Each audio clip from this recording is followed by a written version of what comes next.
Welcome to another edition of Nightmare Fuel Creeps and Peepers. I'm Dan Cummins, and I'll be sharing another original short story of the fictional horror variety, except this fictional story has a very interesting factual basis. Operation Wandering Soul and its accompanying ghost tape number 10 were all too real. The audio you will hear today from ghost tape number 10 is the actual audio the U.S. government recorded for a now declassified PSYOP. I highly recommend noise cancellation headphones for the best experience. Hope you enjoy this new nightmare. Time now for the tale of Operation Wandering Soul. This is based on a true story. While the characters and specific events are fictional, the mission at the heart of the story and the beliefs surrounding it are not. It was the middle of January, 1968. The war in Vietnam had entered a new and terrifying phase. In a remote portion of the Annamese Mountains, Psy War Detachment 6, part of the U.S. military's shadowy MAC-VSOG command, was conducting black operations meant to terrify and break the spirits of the Viet Cong. The small six-man team had pushed deep beyond their operations base, up more than 4,000 feet in the mountains, on a wet jungle ridge thick with cypress, bamboo, ferns, and other dense tropical foliage. They had hacked through miles and miles of an area often called the Amazon of Asia, full of strange and often dangerous animals, such as king cobras, horned pit vipers, Burmese pythons, tigers, leopards, and even packs of wild dogs. After they had hunkered down hours after the sun had set, roughly 75 yards from the edge of a small village of no more than a dozen huts, and 50 or 60 locals believed to be storing weapons for and supplying food to the Viet Cong, they were ready to test out their new, covert psychological weapon. 23-year-old U.S. Army Sergeant Miguel Miggs Ortiz, a PSYOP technician who handled loudspeaker ops, spoke quietly. "Hey, Sarge, loudspeaker's hot. Hope Charlie likes ghost stories. Just say the word." The team leader, the battle-hardened and unflappable U.S. Marine Corps Staff Sergeant Carl Taylor, already on his second extended tour in-country, gave the go-ahead. "Wake the dead, Miggs.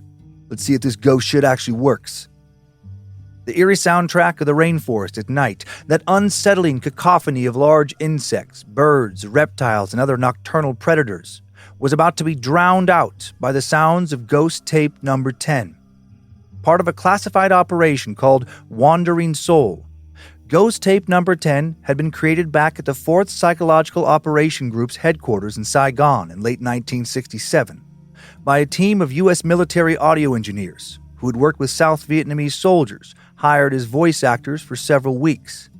And they had also possibly, if the rumors are true, hired men proficient in dark occult rituals.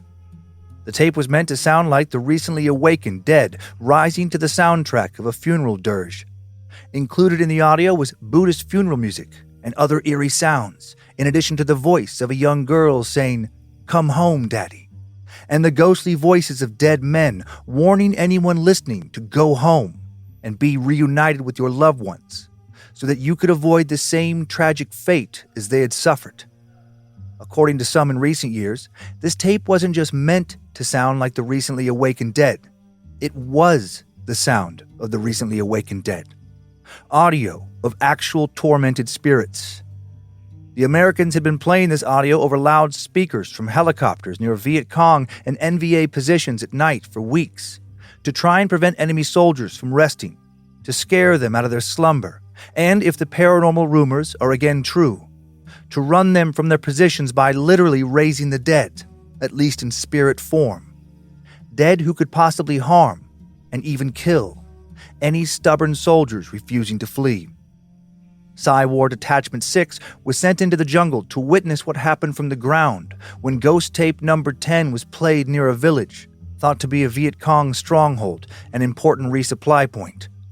Like with most cultures, traditional Vietnamese beliefs include various rituals enacted to show proper respect for the dead. But Vietnamese culture places more importance upon these rituals in regards to the safety of the living than most. Tradition calls for proper burial, and it is believed that if this does not occur, the soul of the deceased will now wander the earth, thus becoming a wandering soul, a ghost or spirit. And this wandering soul can be an angry spirit, unhappy with both how it died and how it was disrespected in death. It is believed it can bring both paranormal terror and real-world violence to the living. Back in those mountains, in the dead of night, Miggs did as his team leader, Staff Sergeant Taylor, commanded, and pushed play on the tape deck attached to a portable loudspeaker.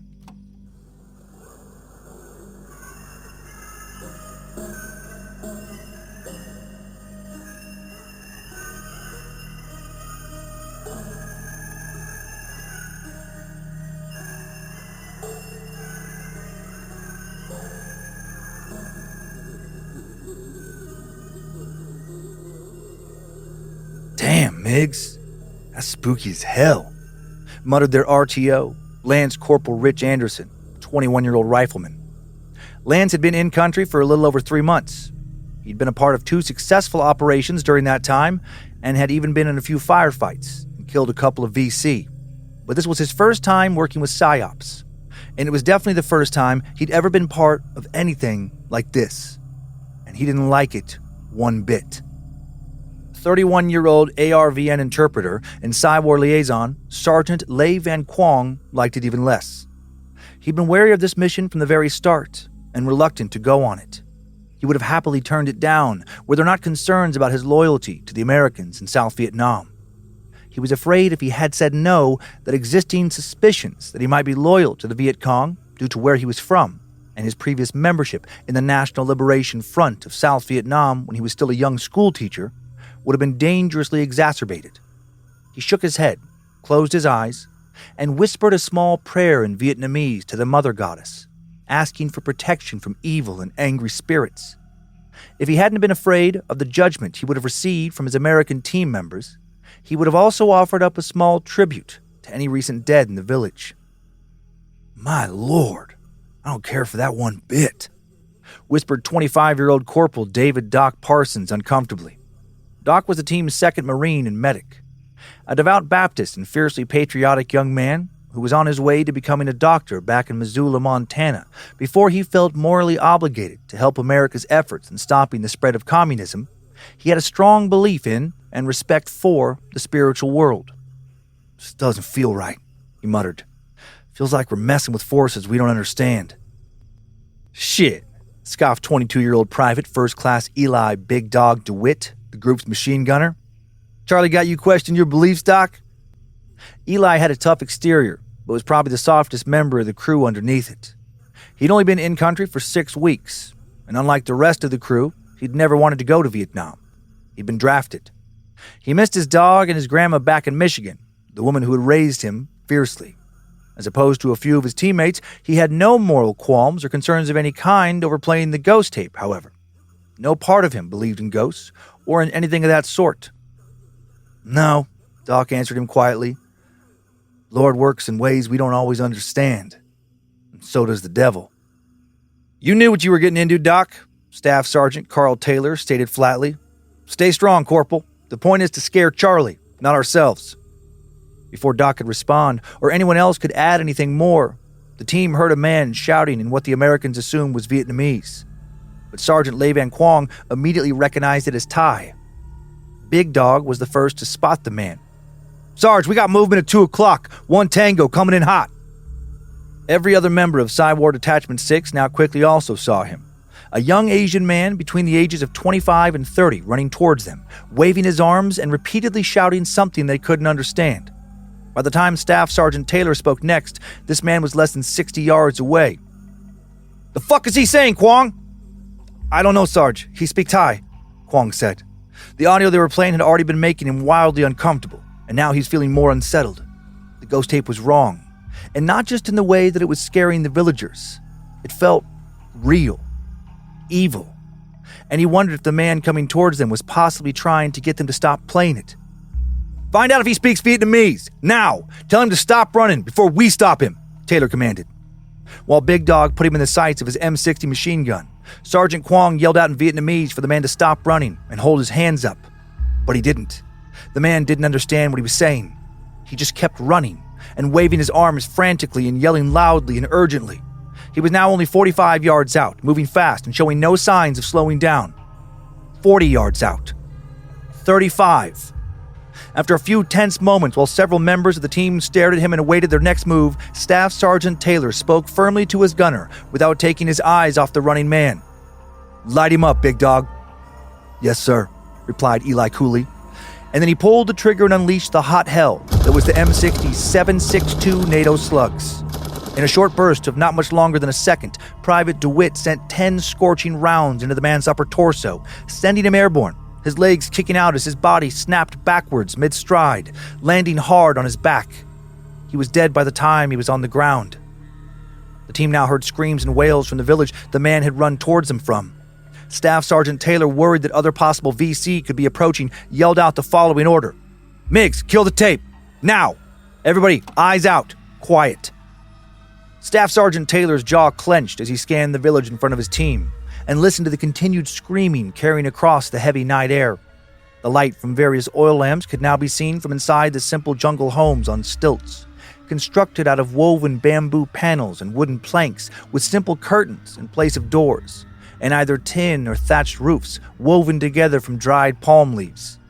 Shadowy figures, hopefully peaceful villagers, and not NVA or VC combatants, could be seen milling about, afraid and curious about both the source of the ghost tape and the lethal gunfire they had just heard.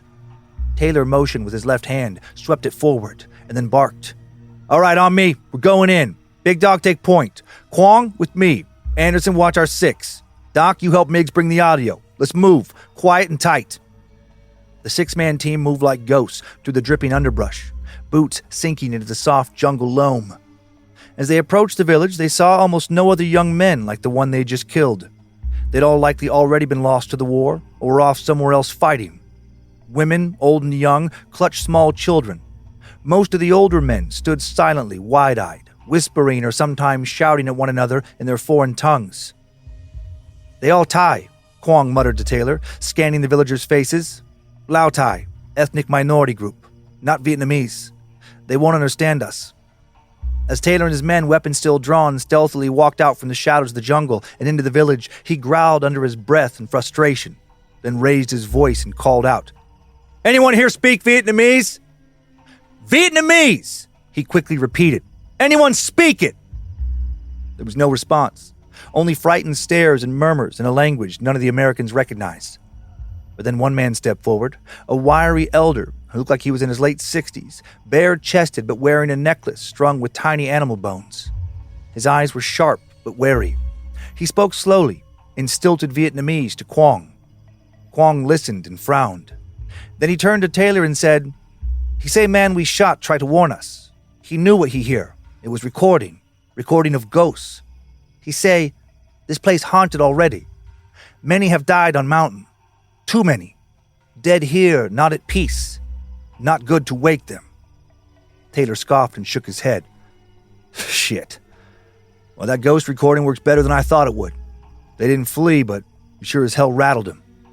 Before Kwong could respond, while the rest of the team continued to scan the villagers and the jungle that now lay behind them for any sign of someone intending them harm, an elderly woman pushed through the villagers, her silver-streaked hair swinging loose around her shoulders and her eyes wild with fury. She pointed at the Americans and began shouting in Thai, angry, guttural words that came out sharp like a series of slaps. The old man tried to calm her down, but she wouldn't be silenced. Her eyes welled with tears, and her voice cracked with grief and rage. "What she saying?" Taylor asked. "Kwong?" "I don't know, Sarge. She speaks Thai," he responded. "You!" Taylor barked as he angrily pointed with his left hand at the older man who had spoken earlier with his translator. He continued to hold his CAR-15 with its short barrel and oversized flash suppressor in his right. "What she saying?" Kwong translated Taylor's question. Kwong and the old man then went back and forth in an exchange that sounded increasingly heated while the old woman continued to yell at all of them. The tension was building to a level that felt increasingly dangerous. It felt like at any second, words would turn into shots, and there would be a bloodbath. "Kwong, the fuck is she saying?" Taylor yelled. The interpreter hesitated, before reluctantly telling his team leader that the man was refusing to translate her exact words. He just kept saying that the spirit of the man they killed would soon have his revenge. "I don't like this revenge talk one fucking bit, Sarge," said Miggs, nervously twisting back and forth and training his CAR-15 on various villagers in front of him. It looked like his trigger finger was getting real itchy. "Stay calm, Miggs. Don't be stupid," said Corporal Parsons gently. "Shut the fuck up, Doc," Miggs snapped. "I don't need your soft-ass bullshit getting me killed." "Quiet," Staff Sergeant Taylor commanded. "Easy, Miggs. Fingers off triggers, boys. Nobody shoots unless I call it." Taylor then approached the old man who spoke Vietnamese and placed the end of the barrel of his CAR-15 against the man's forehead, just above and between his eyes, before he shouted, "Quang, you tell this motherfucker he has one more chance to tell us what that old bitch was saying before this village has more bodies to bury." "Yes, sir," Sergeant Le Van Quang answered quickly, successfully able to hide his indignant anger over how the Americans so often casually threaten the lives of his countrymen in ways that would outrage them if it was their own people. He spoke sternly to the old man in Vietnamese over the growing din of murmurs and curses from villagers who were both afraid of being shot, but also outraged that one of the Americans was now threatening a respected elder, especially after what they'd done. When the man scowled and started to speak, Quang interrupted him and made it clear to him that if he wasn't very careful, he was going to get his entire village killed. The old man paused, then through gritted teeth spoke slowly and deliberately. Quang seemed a bit shook by what he said, and asked him if he was positive that that was what the old woman who was still cursing the soldiers had told him. The man nodded. "The fuck is it, Quang?" Taylor yelled. "I'm losing patience, getting real goddamn close to ending this motherfucker." "She said," Quang spoke solemnly, "the man we kill was her son. If we do not bury him properly, now, tonight, his spirit will return as Phi Tai Hong." While still holding his rifle to the old man's head, Taylor fixed his gaze on his translator and asked, "Phi Tai what?" "A vengeful ghost," said Quang seriously. "Restless, hungry. The dead who die cruel sudden death. They come back for living, especially those who mock the dead." A moment of uneasy silence passed between the men of Psy War Detachment 6. Miggs shifted uncomfortably and muttered, "That's some real old-world shit, Sarge." Private First Class DeWitt Big Dog laughed. "Man, get the fuck out of here. I thought we actually had something to worry about for a second." Taylor's eyes narrowed. He lowered his weapon and stepped back 2 paces away from the man he just nearly killed. His voice was hard when he spoke next to Quang. "Tell the old man to tell the woman that we never wanted to kill her son, that we're sorry, and that she can bury him first thing in the morning." Quang did as he was instructed. The old man then spoke to the woman, who started laughing through her tears before she hissed something at Taylor in her native tongue. "The fuck she say now?" Taylor asked Quang. He didn't like the way she was looking at him. After going back and forth with the elder who spoke Vietnamese again, Quang, who was looking more and more frightened, told his team leader. "He said she say that she decides she will not bury son until he come back and kill us all." Taylor matched her gaze, not looking rattled in the slightest. He then turned and said to Quang, "She can think whatever she wants. I don't give a shit. If all we have to worry about tonight is her son's ghost, then we have nothing to worry about." Staff Sergeant Taylor was not a superstitious man, never had been. And yet, in that moment, he felt a bit nervous. He told himself there couldn't be any truth to the old woman's crazy words, and yet, not all of him accepted that. He'd felt a bit rattled in a way he would have struggled to explain ever since the first time he'd heard Ghost Tape number 10. It didn't just rattle the villagers. He hated to admit it, even if it was just to himself, but it rattled him as well. Taylor now instructed his men that they were going to divide up into 3 pairs for the night and sleep in the village. He and Quang, Big Dog and Doc, and Miggs and Lance Corporal Anderson. Each pair would sleep in a different villager's hut, along with several of the villagers themselves, to reduce the risk that anyone would try to shoot them up in the night, and to make it harder, if any fighting were to break out, for a small band of insurgents to kill them all at once. 1 man in each group would stay up and keep watch for the first few hours while the others slept. Then they'd switch a couple hours before dawn. They'd leave during the day, when they were less likely to be ambushed or to walk into some sort of booby trap or step onto a VC landmine. Big Dog joked that splitting up would also make it harder for the man's ghost to find them all, and Taylor laughed. But inside, he was surprised by how little he found the remark funny. In especially dark night, the stars, frequently unable to be seen through the passing and scattered clouds overhead, cloaked the village in a velvet blackness, broken only by the flicker of a few cooking fires still glowing low beneath some of the huts. Inside these huts, the shadows deepened. The bamboo floors creaked under any shift of weight, sounding alive with the subtle groans of structures built by hand and aging quickly in the oppressively humid jungle. The air, while still uncomfortably warm, was thankfully much cooler than it had been in the sweltering valley below. The faint coppery tang of blood from a butchered chicken, mingled with the comforting scent of wood smoke and boiled rice, hung in the air. A few oil lamps flickered weakly, their flames wavered in the draft that slipped through the slats in the walls, casting long, uneasy silhouettes of the men resting with rifles within reach. Outside, the jungle spoke in murmurs, the chirr of insects, the sudden whoop of a gibbon far off, and the occasional rustle of something moving unseen through the underbrush. Somewhere in the dark, a baby cried, and an old woman murmured a lullaby in Thai, her voice low and melodic, almost drowned out by the rhythm of thunder rolling in over the enemy's peaks.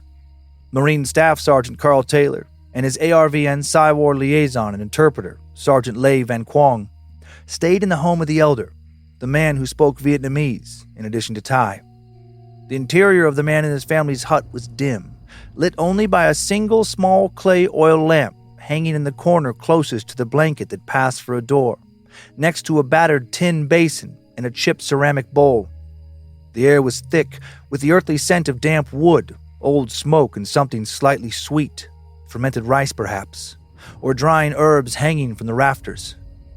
A handful of raised platforms made of uneven bamboo poles stretched along the wall furthest from the entrance, covered with worn straw mats, their edges curling. Above them, a sagging mosquito net was bundled and tied off to the roof's low crossbeam. It cast faint shadows that danced with the shifting breeze. From outside came the soft rustle of leaves in the wind, the constant chorus of cicadas and tree frogs, and the distant cry of a tokay gecko over the start of a new drumming of rain on the thatched roof as the thunderstorm rolled in above them. Staff Sergeant Taylor and Sergeant Quang both puffed on freshly lit cigarettes as the old man, laying on his sleeping platform, quietly watched them, as did his wife and daughter. His granddaughter slept in another nearby hut. Taylor had made it clear that none of his men would be sleeping in homes with any young children who couldn't be kept quiet throughout the night. In addition to making it harder for them to sleep, their cries would potentially mask the noise of any enemy soldiers approaching.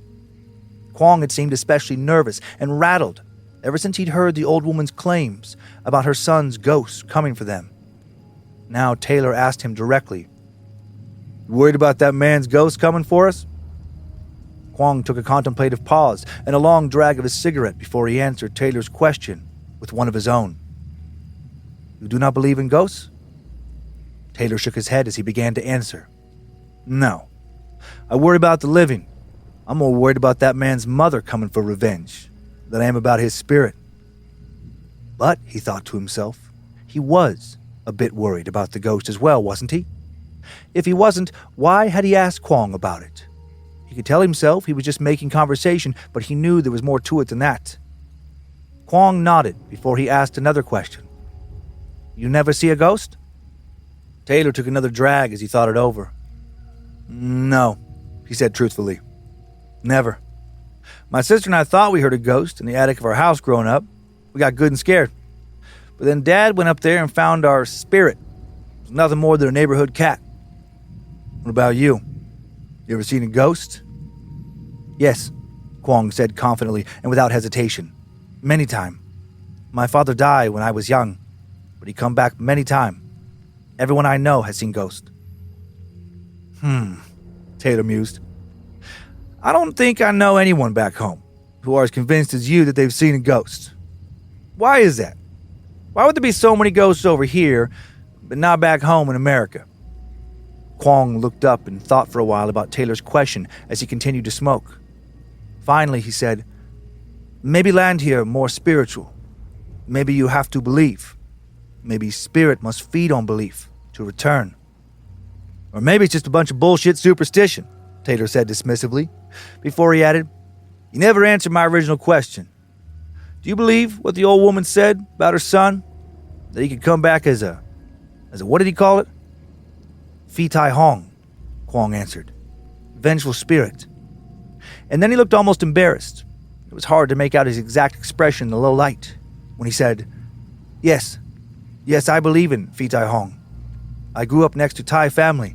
Have heard of the spirits many times before. I do not know if he come back, but I believe he can. Taylor nodded and blew out some smoke. He was still trying to convince himself that this was all just a bunch of nonsense. But true or not, he was curious. So he asked, So what is this? This Phi Tai Hong? Kwong proceeded to tell him that, according to oral Thai tradition, Phi Tai Hong are especially dangerous and aggressive spirits, the most feared ghosts in Thai culture, because, due to their sudden death, they're stuck in a state of shock. They can't accept that in a moment's time their life was stolen from them, and they were rendered no longer able to fulfill the dreams and desires they had while living. They simply cannot comprehend how they could no longer be alive. They're lost in feelings of disbelief, rage, and sorrow. And then all of these emotions are manifested into the form of a very vengeful ghost. Kwong explained as he finished his cigarette that the first 7 days following the person's death is when their spirit is most actively seeking revenge, and that the living are advised to avoid the area where they had died. Phi Tai Hong will often try to kill the living, ideally the person or persons responsible for their deaths. After finishing his explanation, Kwong told Taylor, who looked more nervous than he was willing to admit, that if he would like to get some sleep, he should, that he himself would not be able to sleep at all that night. When Taylor asked him if that was because he was genuinely scared, he did not hesitate to answer yes. And then he asked if it would be all right if he quietly mouthed prayers to both the Christian God he learned of in Catholic school and the mother goddess he had learned to worship at home from his parents. He wanted to ask both for protection from evil. Taylor told him that would be fine before he finished smoking and laid his head down on his thin reed sleeping mat for the night.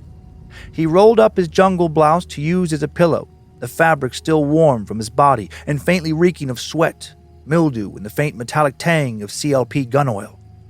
As he listened to Kwong quietly whispering prayers in Vietnamese, he was surprised by how comforting he found that. He was also surprised by how much trouble he had falling asleep, continually telling himself he wasn't afraid, but unable to stop imagining what horrible form the Phi Tai Hong's vengeance might take. Before we check in with 2 other members of Psy War Detachment 6, how about we take our mid-show sponsor break? If you don't want to hear these ad breaks anymore, please become a Robert or Annabelle on the Scared to Death Patreon and get these Nightmare Fuel stories and all other Scared to Death episodes ad-free and more. Thank you for hearing out our sponsors. And now let's return to the mountainous jungle of central Vietnam and find out how 2 other members of Psy War Detachment 6 are faring. The air inside the hut machine gunner, Private First Class Eli Big Dog DeWitt, and Marine and Team Medic Corporal David Doc Parsons found themselves in was thick, warm, wet, and heavy, with a musky scent of old smoke, dried fish, and earth. A bit of dim moonlight snuck through a gap in the storm clouds overhead and pushed thin silver fingers through the woven slats of the thatched roof. They cast a patchwork of lines across the bamboo floor. 2 elderly women, an elderly man, and a teenage girl slept, or at least pretended to sleep, on the other side of the building's only room. Big Dog lay on his side on a woven mat, his head propped against his rucksack and his arms crossed over his chest. His M60 leaned within arm's reach against the wall. Across from him, Doc, who agreed to take first watch, sat upright, his back against one of the bamboo supports, his fingers idly turning his silver crucifix between his thumb and forefinger over and over. The 2 men didn't speak for a long while. Only the jungle did. Its clicks, chirps, and distant howls never ceased. Its steady rhythm only occasionally interrupted by the thump of something heavy shifting in the dark just beyond the hut's walls. Finally, Big Dog exhaled deeply through his nose, frustrated he couldn't sleep. His mind wouldn't stop rolling over what he'd heard about the Phi Tai Hong, and as much as he hated to admit it, he'd felt a bit off ever since they'd first played that damn ghost tape. "You think that old man meant what he said?" he asked quietly, staring up at the ceiling. "About the guy coming back? That Phi Tai whatever?" Doc responded quietly, thoughtfully. The Fitai Hong? Yeah, I do. That's what he said. Angry dead. Violent. Restless. Died sudden or cruel. And unburied. He fidgeted his crucifix around a bit faster, intermittently squeezing it tightly as he spoke. Big Dog tapped his fingers against his bicep as he listened, before he turned his head to peer in Doc's direction in the darkness when he spoke next. We lit that poor bastard up with 10 rounds. Didn't even know what he was saying. Damn. I've never been one to believe in ghosts, but that sounds like textbook shit for a haunting to me. Could be, mused Doc. Then he paused, stopped fidgeting his crucifix, and really squeezed it tight again before he turned to Big Dog and asked, You believe in the devil? Eli took his time before he answered. He wasn't sure if he did or didn't. Finally, he said, Yeah, I think so. Grandma sure believes in him. And that woman ain't never missed church once, I don't think. I've always struggled when it comes to believing and all, but I do believe in Grandma. And she sure do believe in the devil. So he paused again in contemplation before he finished. Yeah, I guess I do. Doc nodded and returned to turning his silver crucifix over between his thumb and forefinger as he said, And you believe in evil. And if there's evil, there's spirits. I think the places hold on to things. People, too. Well, you might think I'm crazy, but I think there's something wrong with that tape we played. Sarge says it's just psyops, just a tape full of superstition and some jungle tricks, but I swear, since we first played that thing, since before we killed that man, I haven't felt alone. Not even now. Shit, Doc. That's some spooky shit, Big Dog said before he clenched his jaw, composed himself, and added with a heavy conscience, We didn't kill that man, though. I did. You were just following orders, Eli, Doc said. He tried but didn't quite succeed in sounding convincing. He was about to say something else when Big Dog spoke again in a hushed and nervous tone. You feel that? He asked. He suddenly curled up into a seated position and looked around the hut with his eyes narrowed. Yeah, Doc said anxiously, as he too looked around the room. But then whatever they felt, a slight shift in temperature and air pressure, a sensation of feeling watched, it passed. Big Dog swallowed hard, then joked weakly. If that guy's spirit does come back, I hope he goes for Taylor first. Weren't my idea to light his ass up. Doc looked at him seriously and spoke calmly when he said, We're all on the hook, Eli. We're all in this together. I don't think this place cares who pulled the trigger. Big Dog squinted his eyes to get a better look at Doc in the darkness. He could see, even in the low light, that his teammates' eyes were distant, that he was lost in a 1,000-yard stare. After a quiet beat, Big Dog spoke again. Damn, Doc.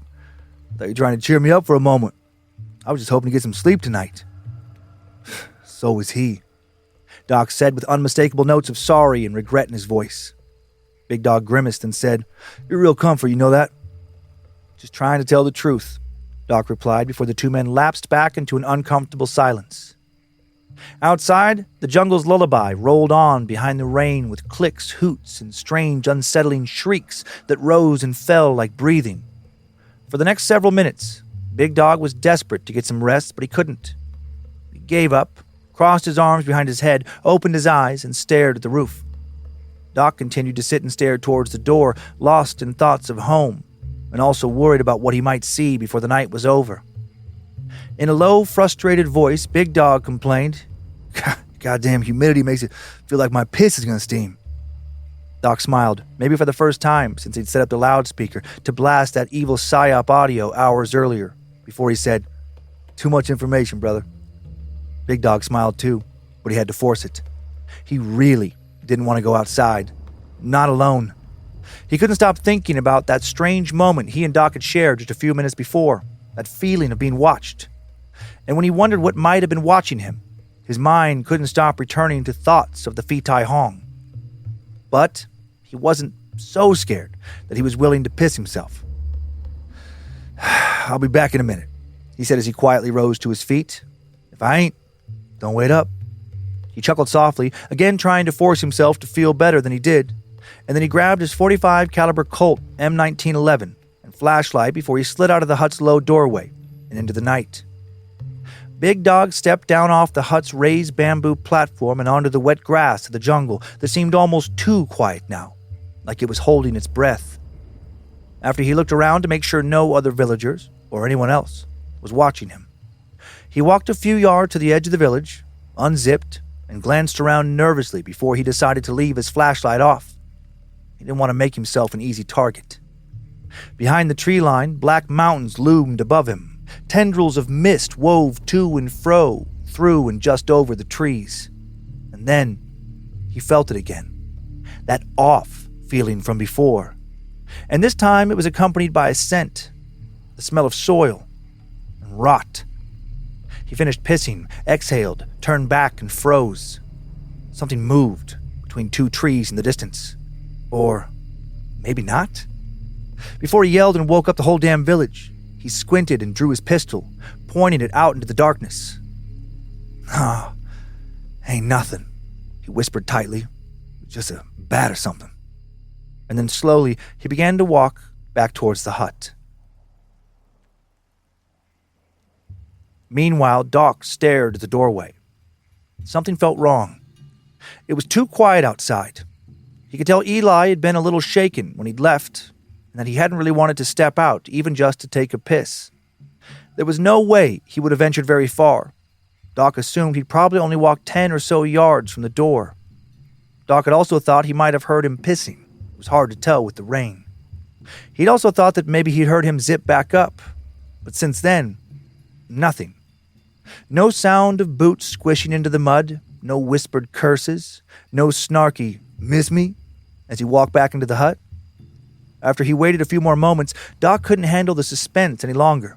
He grabbed his own sidearm, strapped on his helmet, and, after he kissed his crucifix, walked out of the hut as quietly as the creaky bamboo floor would allow. By the time Doc stepped outside, the mist Big Dog had seen on the mountainside above had come down and encircled the village and thickened.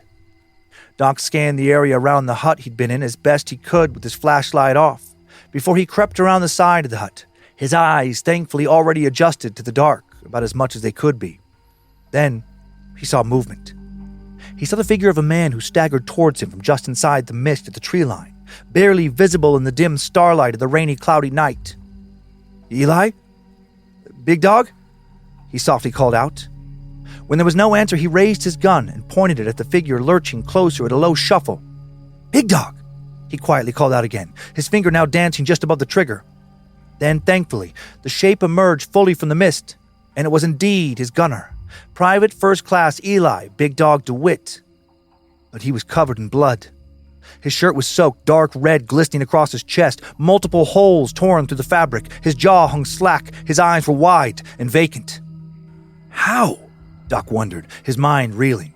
He'd heard no gunfire, no screams, no warning at all that something like this had happened, and there didn't seem to be anyone else around. "Jesus, Eli," Doc said breathlessly before he rushed forward, half panicked and half reached for his friend. "What the hell happened?" he asked. "Say something." Big Dog's mouth opened, but nothing came out but blood. He swayed. Then he collapsed onto Doc, literal, dead weight. As Doc struggled to ease Big Dog down onto the ground, right before he could call out for help, slick! A sharp burst of pain ripped through Doc's neck. His hand shot up and gasped at something buried in the side of his throat, a long, jagged piece of sharpened bamboo. Blood poured down his collar, hot and fast. Doc stumbled forward, choking, gasping, unable to make a noise loud enough to alert the other members of Psy Ward Attachment 6, and then he dropped to his knees. He twisted and turned to look behind him, and saw it. The Phi-Tai Hong. A man-shaped shadow soaked and shining with mud and blood. Its face was a blur of fury, eyes like coals, mouth wide open in a scream that made no sound, fingers gnarled and blackened, skin slick with premature rot, the holes in its chest from the bullets its body took earlier still impossibly bleeding. It was the man Taylor had shot, but now twisted and wrong, and hungry. Doc thought to fire his pistol, but the thing lunged and drove him onto his back while it silently snarled. It tore the bamboo stake free from Doc's neck and then rammed it into his gut. His breath came now in wet gasps. The monster, the Phi-Tai Hong, stared silently down as it stood above him. Beyond it, Doc saw a few stars peek out from behind the moving clouds overhead, and then he didn't. Staff Sergeant Carl Taylor had fallen into a light, uneasy sleep, and almost immediately he had started dreaming. He dreamt of things he wouldn't remember when he woke. The man trying to warn them, whom he'd ordered to kill. The Phi Tai Hong, the strange way that ghost tape number 10 had made him feel. Sergeant Lei Van Quang sat awake a few feet from him. He continued to quietly pray to both the Christian God and the God of his ancestors for protection, but he worried it would not be enough. He listened to the rain and the noises of the jungle around him, hoping that if something horrible began, he'd be able to hear a warning. A few moments earlier, he thought he'd heard someone outside speaking English, one of his teammates. He was tempted to go out and check, but they hadn't shouted or otherwise sounded to him like they were in distress. Still, he worried that something bad had already begun to happen, something even worse than what his team had done when they'd killed an innocent man. Across the room, the old man he'd spoken with earlier was sitting up on his sleeping mat. He was eerily silent. He stared at Quang as if he could sense he was worried and knew what he was worried about. And he smiled. In another nearby hut, the steady hiss of jungle insects poured in through thin walls like static on a busted radio. The low glow of a single low-burning oil lamp cast a sickly light over the two men seated on an end of the hut opposite that of an elderly couple and another old woman who seemed to be sleeping. Sergeant Miguel Miggs Ortiz sat cross-legged near the wall, tinkering silently with the bulky loudspeaker rig. Lance Corporal Rich Anderson lay on his back, head propped up on his rolled-up field jacket, his rifle resting across his chest.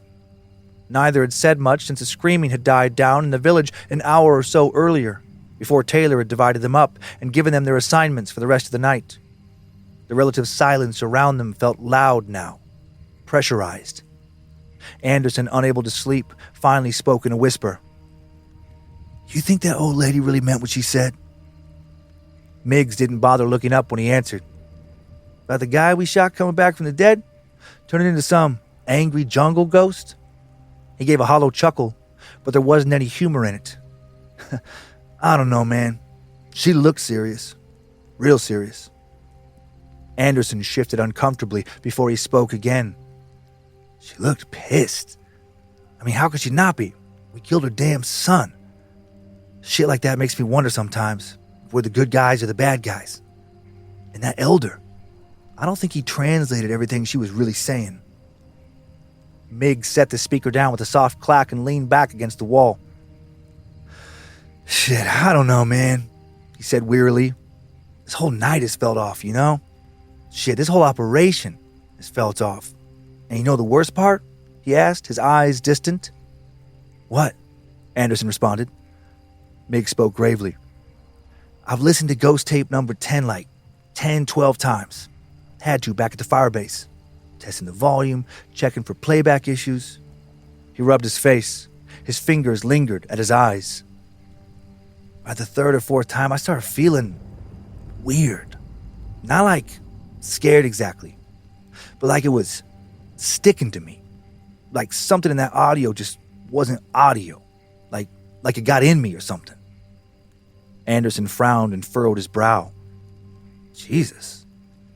Miggs stared at the speaker box. "You ever notice that part where it sounds like someone whispering behind their voices? Real low, under the chanting?" Anderson nodded. Miggs leaned forward. "I swear to God, one time, I heard it say my name." The two men sat there silent again. Anderson didn't know how to respond. He hadn't liked the tape either, but he hadn't thought there was anything necessarily wrong with it. He thought it did what it was built to do, make him feel uncomfortable. Then both men heard the soft crunch of footsteps outside. Not an animal. Steady, bipedal. Miggs sat up straighter, grabbed his rifle and asked, "You hear that?" Anderson was already sitting up and reaching for his weapon by the time Miggs finished his question. "Yeah, shit. Probably a villager not listening to Sarge's order." Staff Sergeant Taylor had ordered everyone to stay inside until dawn. Miggs now cautiously stepped over to the flap that served as a door and told Anderson, "I'll check it. Stay put." He then stepped outside into the deep, heavy blackness of the jungle night.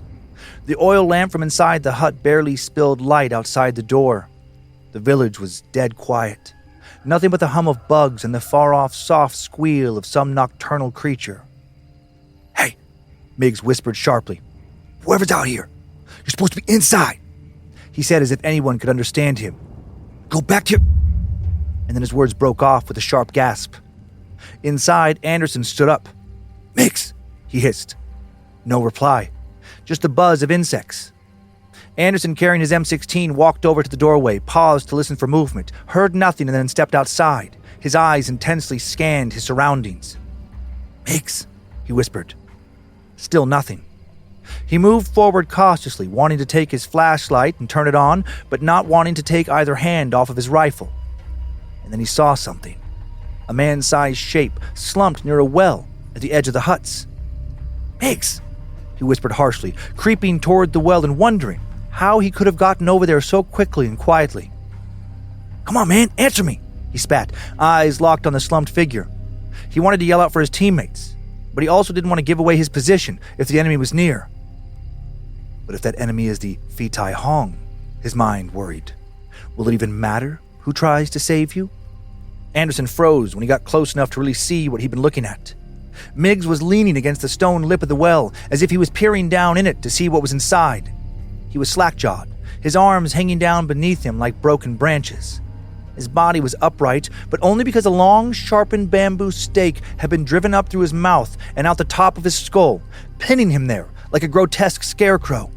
His eyes were still wide open, glassy with shock. Anderson dropped to a crouch and felt panic choking him. When he'd recovered enough to think again, he turned to run, but something was standing right behind him. Its body was twisted and bruised and full of bullet holes, dark with dried blood. Its mouth hung unnaturally wide, jaw cracked open too far. Its eyes were empty, dead, and yet somehow watching. The Phi Tai Hong lunged.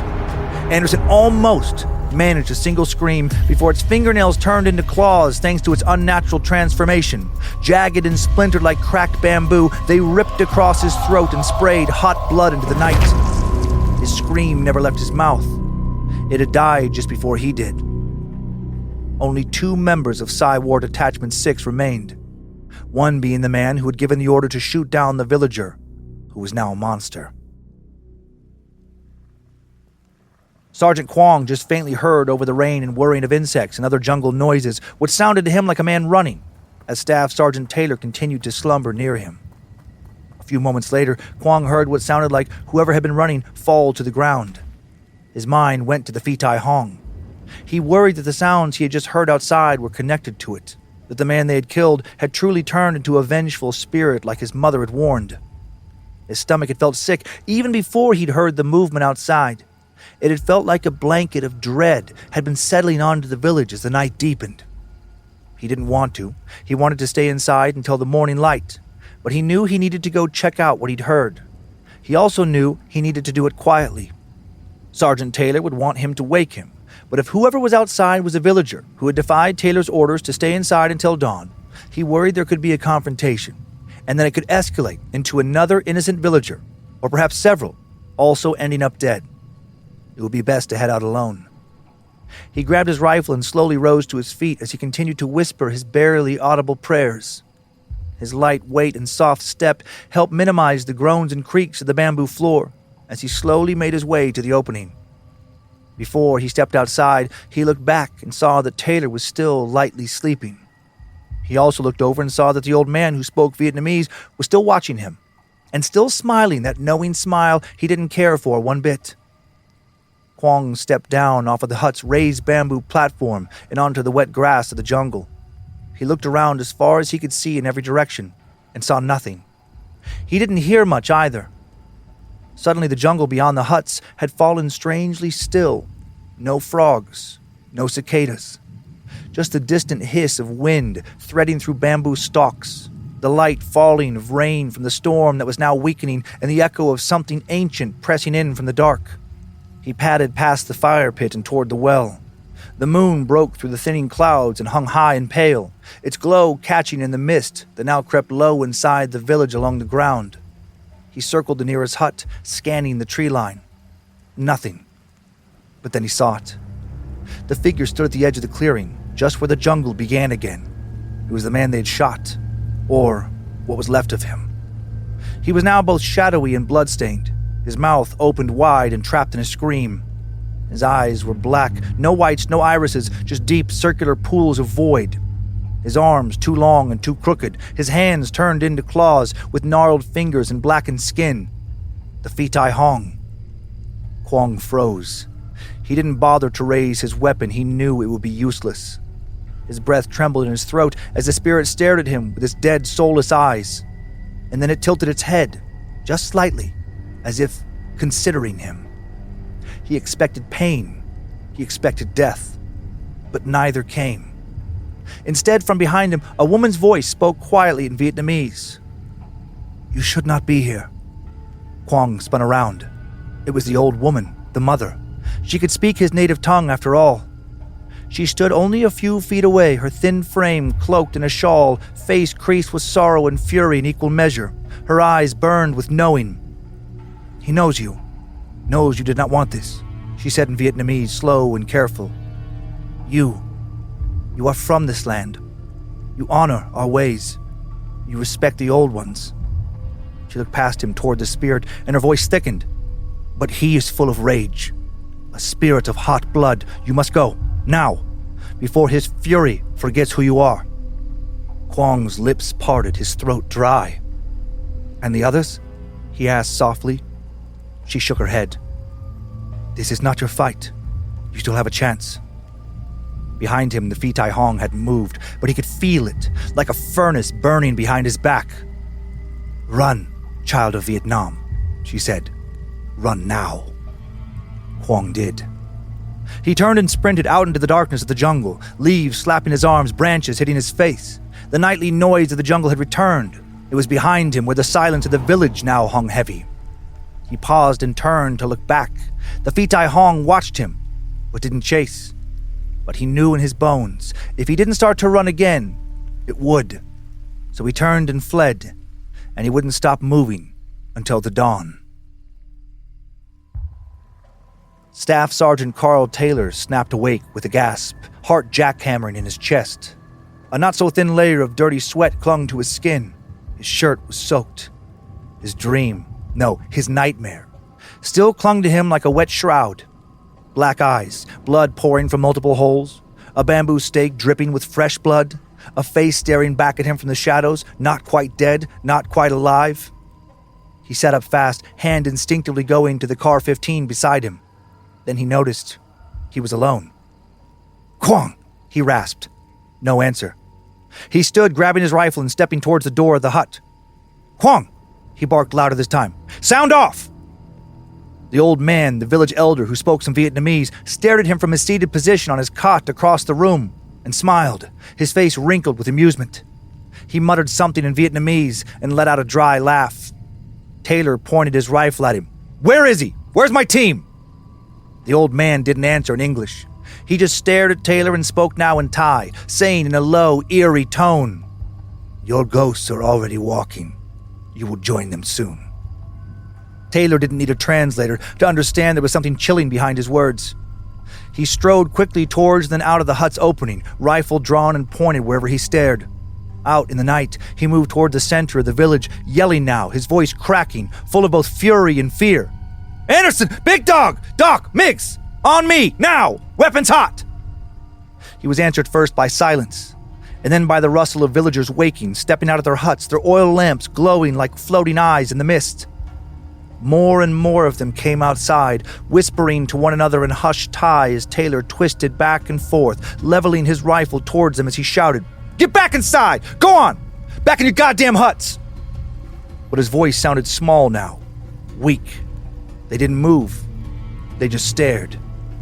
But the jungle screamed. A distorted high-pitched wail tore through the village, ghost tape number 10, blasting again from Miggs' loud speaker.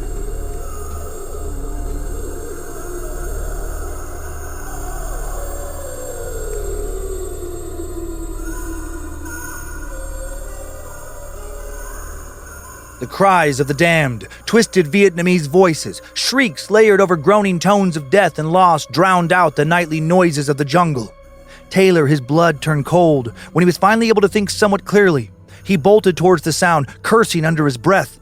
"Mix! Shut that shit off!" He cleared the fire pit, stumbled past the well, and then stopped. There, sprawled near the base of the loudspeaker, was Miggs and Anderson. Their bodies were torn, riddled with holes, blood dried into the earth beneath them. Flies already circled their mouths. Their eyes were empty and wide, frozen in the shock and horror the men had felt when they'd witnessed their killer. Taylor stepped back in horror, and he saw it, the Phi Tai Hong.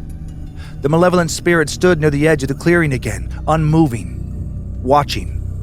Taylor raised his rifle, his finger on the trigger. He wasn't going to let some fucking ghost take him without at least firing off some shots. But before he could pull the trigger, something hit him. His gun flew from his hands and slammed down into the dirt. Taylor followed it to the ground. He then quickly flipped over on his back and looked up. Miggs stood above him, but not Miggs.